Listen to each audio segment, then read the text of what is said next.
अनुष्ठान अनुष्ठान भगवान तक अपनी बात को पहुंचाने का एक साइंटिफिक तरीका है जो शास्त्रों में वर्णित है। आपको कोई भी बात भगवान तक यदि पहुंचाना है, कोई आपके काम अटके हुए हैं, बहुत लंबे समय से कुछ आप करना चाहते हैं पर नहीं हो पा रहे हैं, उसमें यदि आपको कोई देवी सहायता मिल जाती है तो वो काम तुरंत हो जाते हैं। तो आज मैं आपको अनुष्ठान कैसे करना है वो बताऊंगा। तंत्र साधना और मंत्र साधना दोनों प्रकार की साधनाएं आपको बताई जाएगी जो आपको कहीं नहीं मिलेगी। ठीक है, तो बहुत ध्यान से सुनिएगा।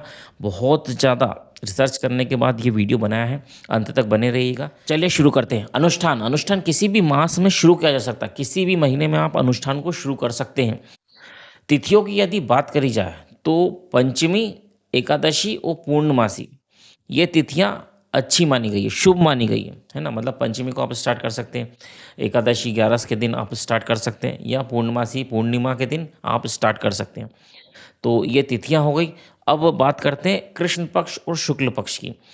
जो कृष्ण पक्ष और शुक्ल पक्ष को नहीं जानते वो ये सुन लीजिए कि हर महीने में कृष्ण पक्ष और शुक्ल पक्ष दोनों चलते हैं। 15 दिन कृष्ण पक्ष चलता है, 15 दिन शुक्ल पक्ष चलता है ना। और कृष्ण पक्ष का मतलब होता है कि घटते हुए चांद। कृष्ण पक्ष के आखिरी में आती है अमावस्या, अगले दिन से शुक्ल पक्ष चालू होता है, और शुक्ल पक्ष के आखिरी में आती है पूर्णमासी। आपको ज़्यादा कंफ्यूज होने की ज़रूरत नहीं है। आपको जिस भी तारीख से स्टार्ट करना है आप कैलेंडर में देखिए, उसके नीचे लिखा रहेगा कि कृष्ण पक्ष है कि शुक्ल पक्ष, तो उसको देख के आप ये कर सकते हैं। तो ये कन्फ्यूज़न आपका ख़त्म हो गया। अब अनुष्ठान आरंभ करते समय आपको क्या करना है वो सुनिए। अनुष्ठान आरंभ करते समय आपको नित्य मतलब रोज गायत्री का आवाहन करना है और गायत्री का विसर्जन करना है। मतलब गायत्री माता को बुलाना है पहले और उनका विसर्जन भी करना है। ये काम रोज करना है। अब मान लो कि आप एग्जाम्पल के तौर पे हम लेके चल रहे हैं कि 40 दिन वाला अनुष्ठान आप करना चाहते हैं। ठीक है, इसके हिसाब से ही पूरा एक एग्जाम्पल लेके चलते हैं अपन, तो समझने में ज़्यादा आसान रहेगा। अब आपने डिसाइड कर लिया, तो आपने जैसे 11 का दिन चुना कि मैं 11 से अनुष्ठान शुरू करूँगा।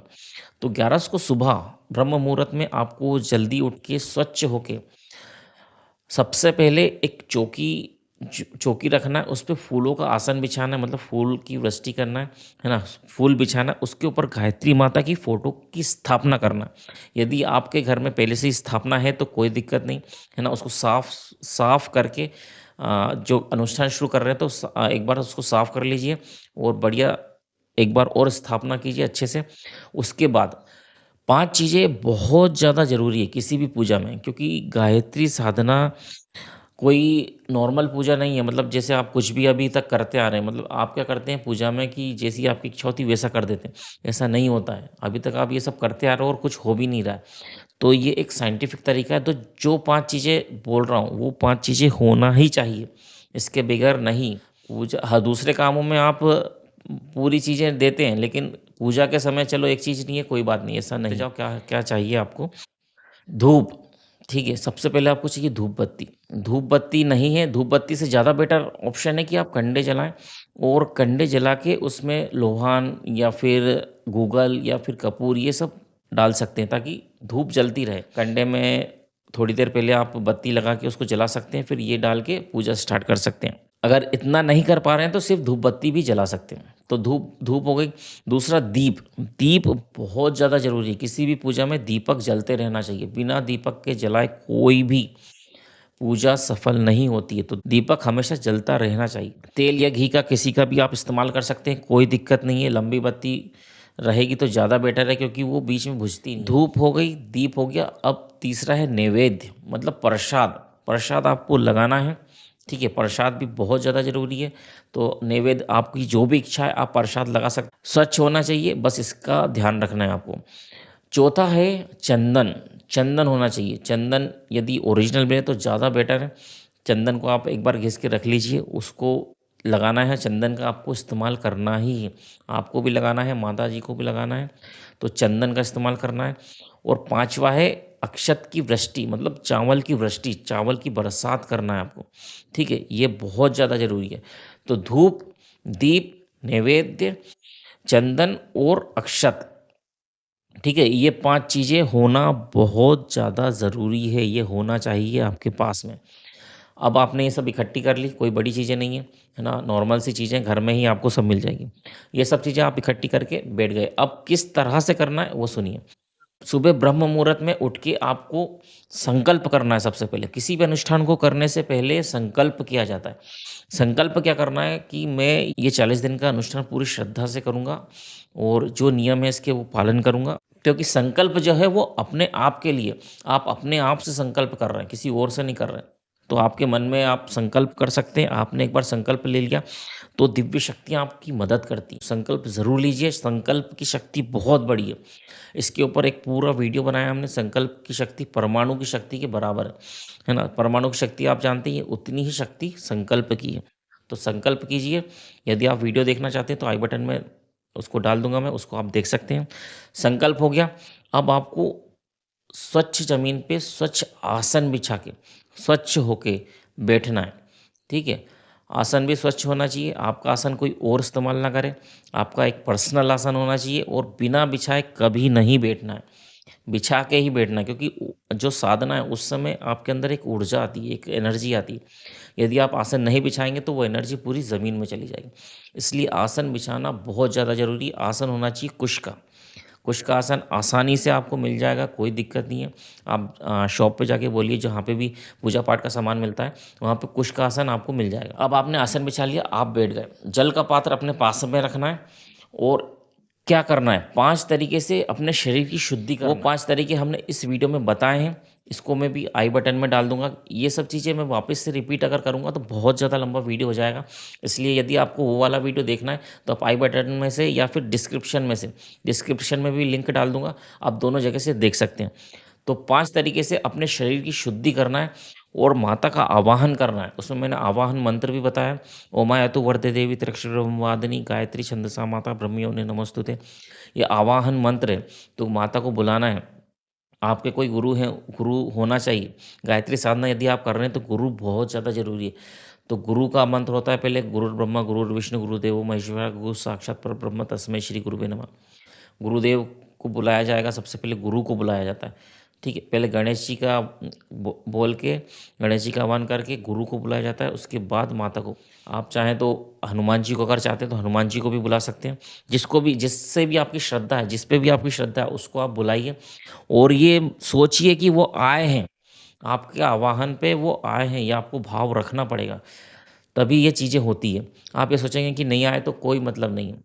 बुला रहे हैं आप, आपके आवाहन पे वो आएँगे। ठीक है? आपकी श्रद्धा, आपके भाव पे वो आएँगे। तो आपको बुलाना है और पूरा विश्वास करना है कि वो आ चुके हैं। अब वो आ चुके हैं तो आपको बहुत सावधानी से चीज़ें करना है, ठीक है? क्योंकि भगवान के आने के बाद एकदम सावधानी से हर चीज़ करना है। आवाहन हो गया, अब मंत्र जाप आप स्टार्ट कर सकते हैं। ठीक है? मंत्र जाप का आपको स्टार्ट कैसे करना है? माला लेना है, ये वाली फिंगर आपको नहीं लगाना, ठीक है? इसका इस्तेमाल नहीं करते हैं, इधर से चलेगी। और जो वो धागा बंधा रहता है उसको बोलते हैं सुमेरु, उसका उल्लंघन नहीं करना है। जब वो आएगा तो उसको माला को ऐसे पलट देना। उस वीडियो में आपको ये भी तरीके सब चीज़ बताइए, माला कैसे करना है, क्या नहीं करना है, उस वीडियो को आप देख लीजिए, आपको सब चीज़ समझ में आ जाएगी। तो आपकी माला हो गई, है ना? अब 40 दिन का यदि अनुष्ठान लेके चल रहे हैं तो आपको 1 दिन के अंदर 29 मालाएँ करनी पड़ेगी। 40 दिन का अनुष्ठान में होते हैं सवा लक्ष का अनुष्ठान इसको बोला जाता है। तो 29 मालाएँ आपको करनी पड़ेगी। धूप और दीप जाप के समय जलते रहना चाहिए। यदि बुझ जाएँ तो उस बत्ती को आपको निकाल देना है। एक बार जो बत्ती बुझ गई उसको वापस नहीं जलाना है। उस बत्ती को अलग कर देना है और दूसरी नई बत्ती डालना है।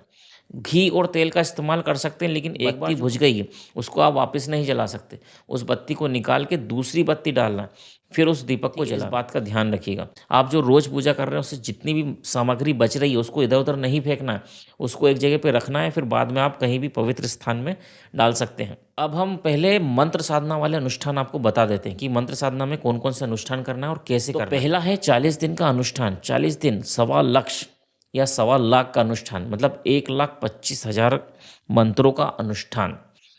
ये पूर्ण अनुष्ठान माना जाता है और यही एक मेन अनुष्ठान है जो आपको करना चाहिए। ये पूर्ण अनुष्ठान है, बाकी जो हैं वो भी मैं बताऊंगा, लेकिन ये बहुत ज़्यादा इफ़ेक्टिव है और बहुत बढ़िया है। आपको सवा लाख मंत्र, मतलब 1,25,000 मंत्र 40 दिन में कंप्लीट करने पड़ते हैं।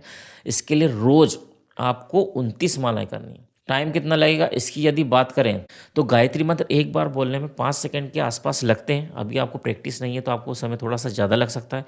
फिर भी 1 घंटे के अंदर 10 मालाएँ आराम से हो जाती 1 घंटे में आप 10 माला कर लेंगे, तो 3 घंटे आपको रोज़ माला करना है, ये आप मान के चलिए।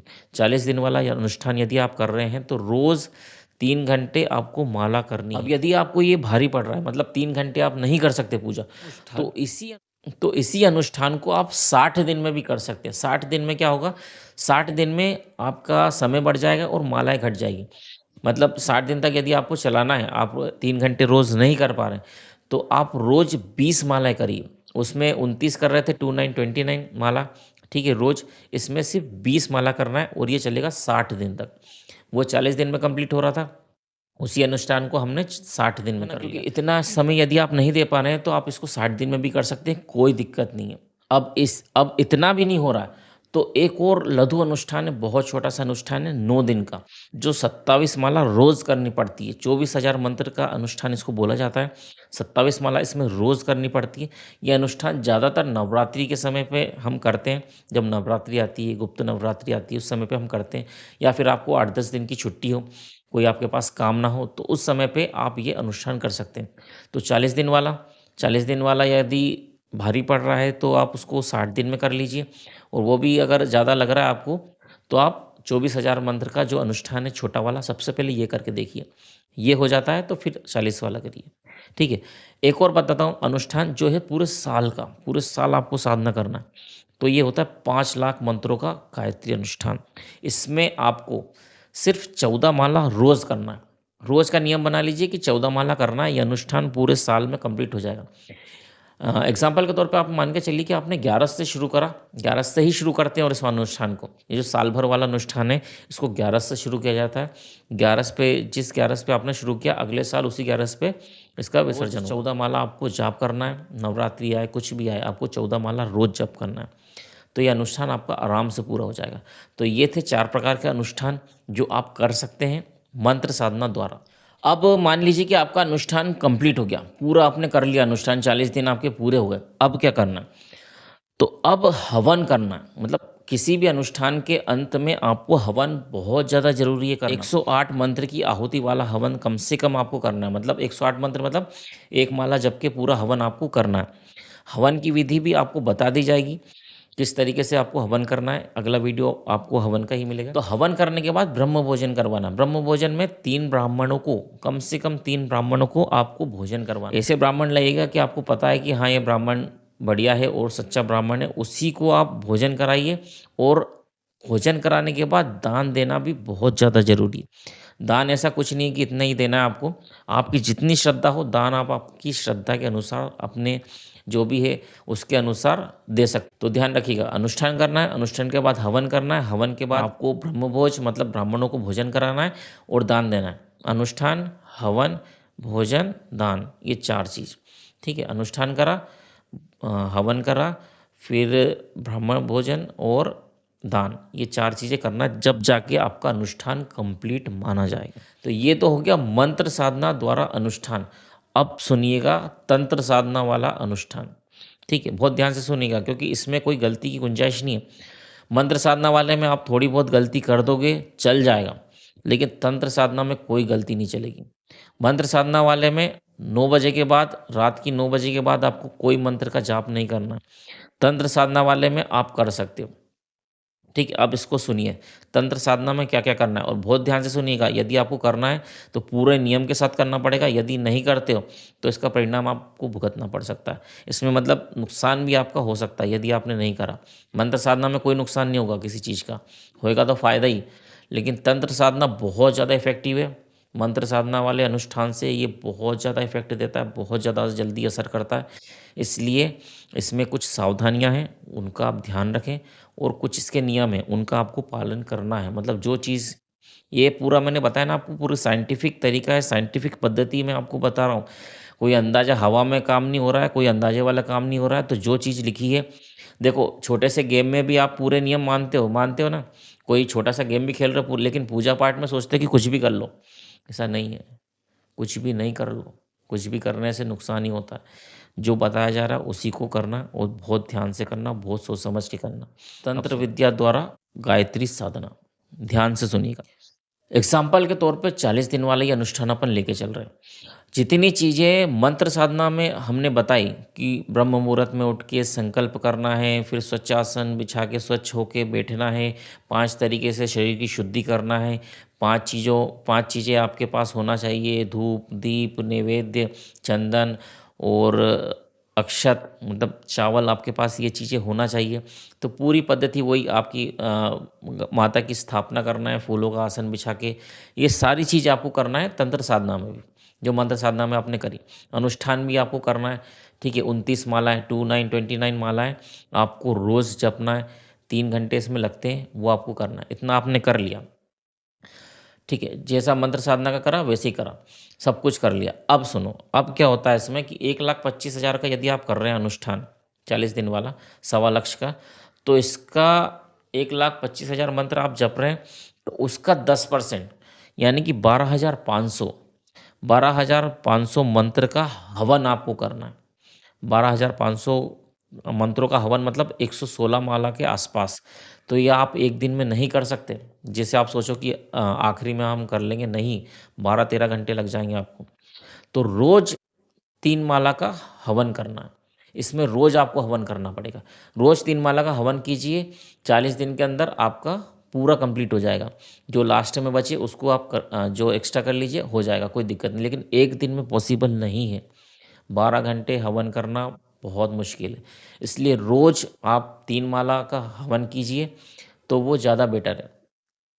3 माला का हवन इसमें रोज़ करना ही पड़ेगा। इसमें जो चीज़ें बता रही, वो करना ही पड़ेगी, कुछ भी नहीं सोच छोड़ सकते आप।